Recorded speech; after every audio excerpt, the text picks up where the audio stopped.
साल था 1978। शीत युद्ध अपने चरम पर था। महासागर अब सिर्फ तो पानी का विस्तार नहीं रहा था, बल्कि ताकत और रहस्यों का गहरा कुआं बन चुका था। उसी समुद्र की गहराइयों में रूस की एक परमाणु पनडुब्बी के 429 एक गुप्त मिशन पर रवाना हुई थी। आसमान बादलों से घिरा था और उत्तरी अटलांटिक के ऊपर बर्फीली हवाएं चीख रही थीं। पानी इतना ठंडा था कि उस पर पड़ने वाली हर लहर से भाप उठती लगती। पनडुब्बी का कमांडर था कैप्टन बोरिस पेत्रोव। सख्त चेहरा, आंखों में स्टील की चमक और सीने पर जले हुए निशान। उसने अपने जीवन का ज्यादातर हिस्सा पानी के नीचे बिताया था। उसके लिए डर एक ऐसी चीज थी जो सिर्फ नए सिपाहियों के लिए होती थी। लेकिन उसे नहीं पता था कि इस बार डर खुद उसके जहाज पर सवार है।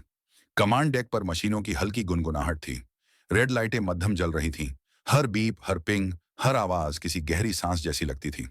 लेफ्टिनेंट इवान, युवा लेकिन अनुभवी अधिकारी, रडार पर कुछ देख रहा था। सर, सोनार पर कुछ अजीब दिख रहा है। बोरिस ने नजर उठाई, थके स्वर में पूछा। कितनी दूरी पर? सिर्फ 50 मीटर। लेकिन यह कोई जहाज नहीं, कुछ और है। बोरिस ने हल्की मुस्कान के साथ कहा। इस समुद्र में व्हेलें भी जासूस लगती हैं इवान। फालतू में डर मत फैलाओ। इवान चुप हो गया, मगर उसकी आंखें स्क्रीन पर जमी रहीं। ब्लिप अब और नजदीक आ रहा था और उसके चारों ओर एक अजीब सा ब्लाइंड जोन बन गया था, जैसे सोनार खुद नहीं चाहता हो कि वो चीज दिखे। रात का वक्त बढ़ता गया। पनडुब्बी 400 मीटर की गहराई पर पहुंच चुकी थी। क्रू मेंबर एक एक कर अपनी बंकर सीटों पर सोने लगे। सिर्फ एक युवा सिपाही यूरी जाग रहा था। वह नया था और उसे गहराई से हमेशा अजीब सा डर लगता था। वह अपने बंक पर लेटा था जब उसने पहली बार वो आवाज सुनी। ठक, ठक, ठक। धातु पर किसी के चलने की आवाज। पहले तो उसने सोचा शायद जहाज की कोई परत हिल रही होगी, पर आवाज लगातार बनी रही, धीमी, नियमित और करीब आती हुई। वह उठ बैठा, खिड़की जैसी छोटी गोल पोर्थोल से झांका। बाहर सिर्फ काला अंधेरा और बुलबुले थे। लेकिन जैसे ही उसने सिर पास किया, उस खिड़की पर एक नीले हाथ का निशान उभर आया, भीतर की तरफ। यूरी की सांसें तेज हो गईं। उसने तुरंत इंटरकॉम दबाया। कमांडर, बाहरी दीवार पर कोई है? रेडियो से बोरिस की भारी आवाज आई। कोई नहीं है प्राइवेट, अपने कमरे में रहो। लेकिन तभी वही थक, थक पूरी पनडुब्बी में गूंज उठी। लाइटें टिमटिमाईं और सभी दरवाजों पर धातु की कंपन फैल गई। इंजीनियर का अंत इंजीनियर सरगेई को मशीनों की गड़बड़ी देखने भेजा गया। वह इंजन सेक्शन में पहुंचा। वहां धुआं और तेल की गंध फैली थी। वह एक वाल्व खोलने लगा, लेकिन अंदर से पानी की जगह काला धुआं निकला। गाढ़ा, ठंडा और इतना भारी कि जैसे उसमें कोई जिंदा चीज हो। सरगेई का चेहरा सफेद पड़ गया। धुआं उसके चेहरे के चारों ओर घूमने लगा, जैसे किसी सांप ने उसे लपेट लिया हो। वह गिर पड़ा, तड़पता हुआ। उसकी आंखें खुली रह गईं और मुंह से सिर्फ एक शब्द निकला। वो वापस आ गए हैं। इवान ने फिर रडार देखा और उसकी सांस रुक गई। जहाज के नीचे एक और विशाल परछाई दिख रही थी। उसने तुरंत बोरिस को बुलाया। सर, नीचे एक और जहाज है, बिल्कुल हमारी तरह का। पहचान कोड भी वही कि 429। बोरिस ने ठंडी नजरों से स्क्रीन देखी, फिर बोला। तुम कहना क्या चाहते हो लेफ्टिनेंट? सर, नीचे वही जहाज है जो हम हैं। कमांड रूम में सन्नाटा छा गया। कोई हिला नहीं, जैसे सबने एक साथ सांस रोक ली हो। तभी रेडियो अपने आप चालू हो गया। एक टूटी फूटी अंग्रेजी आवाज सुनाई दी। Don't come down, this is our home. आवाज में गहराई थी, मानो किसी के गले में पानी भरा हो। फिर 1 सेकंड की खामोशी। हेल्प्स। फिर अचानक रेडियो बंद हो गया। यूरी की चीख सुनाई दी। सर, किसी ने मेरा नाम लिया। उन्होंने मेरा नाम कहा। बोरिस ने उसकी तरफ देखा। तुम्हारा नाम कौन जानता है यूरी? वह कांपते हुए बोला। वही जो दीवार के बाहर चल रहे हैं। अब जहाज धीरे धीरे और नीचे खींचने लगा। सिस्टम फेल हो रहे थे। कंट्रोल पैनल पर लाल लाइटें जलने लगी। डीपट एक्सेसीडिंग सेफ लिमिट। बोरिस ने आदेश दिया। बैलेस्ट टैंक रिलीज करो, सतह पर जाओ। पर लीवर हिला भी नहीं, जैसे जहाज खुद नीचे जाना चाहता हो। इवान ने घबराकर कहा। सर, हम डूब रहे हैं। बोरिस ने उसे घूरा। डूबना मौत नहीं होता लेफ्टिनेंट, डर ही मौत है। लेकिन उस वक्त बोरिस को भी महसूस हुआ, कुछ अदृश्य जहाज को नीचे खींच रहा है। और उस खिंचाव में न सिर्फ लोहा, बल्कि आत्माएं भी बन चुकी थीं। लाइट्स झपकने लगीं। हर कमरे में पानी रिसने लगा। लोग भागते हुए ऊपर की तरफ जा रहे थे। यूरी दरवाजे के पास फिसल गया। उसने ऊपर देखा। पानी के शीशे जैसी परत में एक चेहरा झांक रहा था, बिल्कुल उसका अपना चेहरा। वह हौले से बोला, मैं खुद को देख रहा हूं। और फिर अचानक उसके चारों ओर का पानी उबलने लगा। जब बाकी क्रू वहां पहुंचा, यूरी गायब था।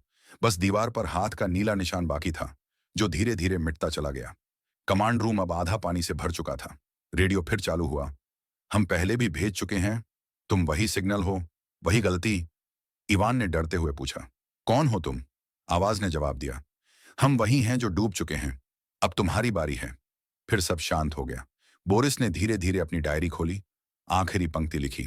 अगर कोई इसे पाए, जान लेना कि गहराई कभी खाली नहीं होती। वहां नीचे अब भी कोई सांस ले रहा है। और तभी जहाज की दीवारें छर्र छर्र की आवाज करने लगी, मानो कोई बाहर से थपथपा रहा हो। थक थक थक। साल 2022 था। तकनीक ने बहुत कुछ बदल दिया था, लेकिन अटलांटिक का गहरा अंधेरा अभी भी वही रहस्य समेटे हुआ था। यूएसएस कैलिप्सो, एक अमेरिकी शोध जहाज, उत्तरी अटलांटिक की ठंडी हवाओं में अपना रास्ता बना रहा था। इसके वैज्ञानिक दल में शामिल थे डॉक्टर लीना हार्ट, एक समुद्री जीव विज्ञानी, और उनके सहकर्मी माइक थॉम्पसन, एक अनुभवी तकनीशियन। लीना अपने लैपटॉप पर डेटा चेक कर रही थी। यहां से कोई रेडियो सिग्नल आ रहा है, बहुत पुराना, 1978 का फ्रीक्वेंसी कोड। माइक ने मुस्कुराते हुए कहा। संभव ही नहीं डॉक्टर, वो सिग्नल तो 40 साल पहले गायब हो चुका था। लीना ने ध्यान से देखा। सिग्नल लगातार बढ़ रहा था और उसके भीतर एक अजीब सी ताल महसूस हो रही थी, मानो कोई उनकी बात सुन रहा हो। शोध दल ने तय किया कि उन्हें रोबोटिक सबमर्सिबल से जांच करनी होगी। लीना और माइक सबसे आगे बैठ गए। गहराई बढ़ने लगी। पनडुब्बी जैसी धातु की संरचना नीचे दिखाई दी और उसके चारों ओर पानी में हल्की नीली रोशनी झिलमिला रही थी। यह वही जगह है कि 429 के अंतिम कोऑर्डिनेट्स, माइक ने धीरे से कहा। लीना ने कैमरा चालू किया। सबमर्सिबल ने पानी के भीतर धीरे धीरे जहाज के अवशेषों के पास मोड़ा और तभी उन्होंने पहली बार देखा, एक चेहरा जहाज के पिछले हिस्से में अजीब तरह से चमक रहा था। क्या ये कोई नकली प्रतिबिंब है? माइक ने घबराकर कहा। नहीं, यह जिंदा लगता है। लेकिन कैसे? लीना ने चौंक कर उत्तर दिया। चेहरा धीरे धीरे घुलने लगा और पानी में हाथ की हल्की धुंधली परछाई उभर आई। लीना को महसूस हुआ कि यह वही ब्लाइंड जोन था जिसे कि 429 के क्रू ने महसूस किया था।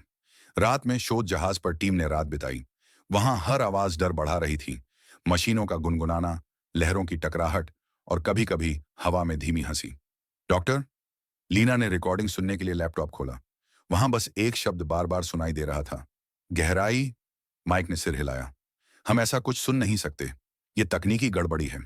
लेकिन उसी समय कैमरे में एक चीज उभर आई।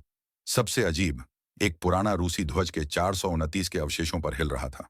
हवा नहीं थी, पानी की धारा नहीं थी। फिर यह हिल कैसे रहा था? लीना ने धीरे से कहा, यह किसी की मौजूदगी है। अगले दिन सबमर्सिबल और गहराई में डाइव हुआ। 3 शोधकर्ता नीचे उतरे। जैसे ही वे के 429 के पास पहुंचे, सबमर्सिबल में विनाशकारी कंपन होने लगी। कुछ तो जहाज के अंदर है, माइक ने कंप्यूटर स्क्रीन को घूरते हुए कहा। यह कोई तकनीकी समस्या नहीं है, लीना ने कहा। सभी ने देखा, जहाज के धातु के दरवाजों पर हाथ के निशान उभर रहे थे। धीरे धीरे निशान स्पष्ट होते गए और उनमें से एक चेहरा उभर आया। लीना का दिल तेजी से धड़कने लगा। ये कोई जीवित नहीं है, यह आत्मा है कि 429 का क्रू। माइक ने घबरा कर कहा, हम वापस लौट रहे हैं। लेकिन सबमर्सिबल अपने आप नीचे खींचती चली गई। माइक और लीना ने देखा कि जहाज के धातु पर अब तीनों शोधकर्ताओं की छाया उभर रही थी, जैसे उन्हें खुद ही नीचे खींच लिया गया हो। जैसे ही टीम ने के 429 के अंदर कैमरा डाला, वहां पुराने सिपाहियों के उपकरण और डेस्क पड़े थे। एक डायरी मिली, पुरानी, पानी से भीगी हुई। लीना ने उसे धीरे से खोला। अगर कोई इसे पाए, जान लेना कि गहराई कभी खाली नहीं होती। वहां नीचे अब भी कोई सांस ले रहा है। लीना ने पढ़ा। वह शब्द इतने साफ और डरावने थे कि उसकी पीठ पर सिहरन दौड़ गई। तभी कैमरा में अचानक नीली परछाई ने उनकी तरफ देखा और पानी में जैसे हंसी और सिसकियां गूंजने लगीं। लीना ने जोर से कहा, हमें वापस ऊपर जाना होगा। लेकिन सबमर्सिबल अब ऊपर नहीं आ रही थी, जैसे किसी अदृश्य शक्ति ने उसे नीचे खींच लिया हो। अजीब संवाद। तभी रेडियो अपने आप चालू हुआ। एक टूटी फूटी आवाज गूंजी, हम डूब चुके हैं, अब तुम्हारी बारी है। लीना और माइक डर के मारे चुप हो गए। हम क्या कर सकते हैं? माइक ने हिम्मत जुटाते हुए पूछा। कुछ भी नहीं, बस देखना होगा और शायद भागना। लेकिन कोई भाग नहीं सकता था। नीचे के 429 के अवशेषों में पुराने क्रू की आत्माएं अब भी जीवित थीं और उनके इंतजार का समय पूरा हो चुका था। नीचे की गहराई में शोध दल ने महसूस किया कि 429 सिर्फ डूबी हुई पनडुब्बी नहीं थी। यह समंदर का कब्रिस्तान, अदृश्य जेल और आत्माओं का घर बन चुका था। जैसे जैसे रात बढ़ी, पानी में हल्की नीली रोशनी फैलती गई। सभी उपकरण फेल होने लगे और वही नीला चेहरा फिर उभरा, लीना और माइक की आंखों के सामने। गहराई ही मुक्ति है। और तभी सब कुछ काला हो गया। साल 2022 था। यूएसएस कैलिप्सो उत्तरी अटलांटिक के ठंडे पानी में धीरे धीरे अपनी खोजी डाइव कर रहा था। डॉ लीना हार्ट और तकनीशियन माइक थॉम्पसन रोबोटिक सबमर्सिबल में बैठे थे कि 429 के अंतिम स्थान की ओर बढ़ रहे थे। लीना ने कैमरा चालू किया। स्क्रीन पर के 429 के अवशेष झिलमिला रहे थे। धातु की टूटी परतें, पानी से भीगी डायरी और चारों ओर हल्की नीली आभा। माइक ने घबराते हुए कहा, डो, हार्ट, ये प्रकाश, ये केवल प्रतिबिंब नहीं है, कुछ जीवित है। लीना ने धीरे से सिर हिलाया। जैसे जैसे सबमर्सिबल नीचे जाती, नीली परछाइयां जहाज के चारों ओर घूमने लगीं और फिर पानी में चेहरे उभर आए। वही क्रू जिनकी के 429 में मृत्यु हुई थी। उनकी आंखें खाली, मुंह हल्का खुला और शरीर धीरे धीरे पानी में घुल रहे थे। वे हमें नीचे बुला रहे हैं, माइक ने कांपते हुए कहा। और हम पीछे नहीं जा सकते, लीना ने उत्तर दिया। सबमर्सिबल धीरे धीरे के 429 के कंट्रोल रूम के पास रुकी।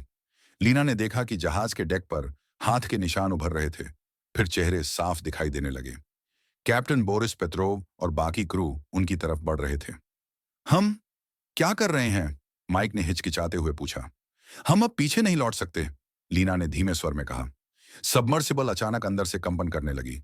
नीली आभा चारों ओर फैल गई और उनके उपकरण फेल होने लगे। एक टूटी फूटी आवाज रेडियो से गूंजी, अब तुम्हारी बारी है। सबमर्सिबल ने नीचे और खिंचाव महसूस किया, जैसे समुद्र खुद उन्हें अपने भीतर समेट रहा हो। लीना और माइक ने महसूस किया कि नीली आभा अब उनके शरीर को भी छू रही है। लीना ने डायरी खोली जो पानी से भीगी थी। उसमें लिखा था, गहराई कभी खाली नहीं होती, वहां अभी भी सांसें ले रही हैं। हम वही हैं जो डूब चुके थे और अब तुम्हारा इंतजार कर रहे हैं। और तभी पानी में वही नीली परछाई घुलकर उनके चारों ओर फैल गई। चेहरे अब स्पष्ट थे।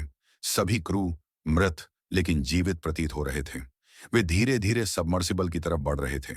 लीना ने कंप्यूटर खोला और सिग्नल भेजने की कोशिश की, लेकिन रेडियो से वही टूटी फूटी आवाज गूंजी, गहराई ही मुक्ति है। माइक ने देखा कि चारों ओर की परछाइयां सबमर्सिबल में प्रवेश करने लगीं और यह स्पष्ट हो गया कि अब कोई लौटने वाला नहीं है। लीना ने सबमर्सिबल को सतह की ओर खींचने की कोशिश की। माइक ने अपने हाथ से नियंत्रण लिया, लेकिन नीली आभा ने जैसे जहाज को पकड़ लिया और ऊपर बढ़ने नहीं दिया। हमसे कोई बच नहीं सकता, लीना ने धीरे से कहा।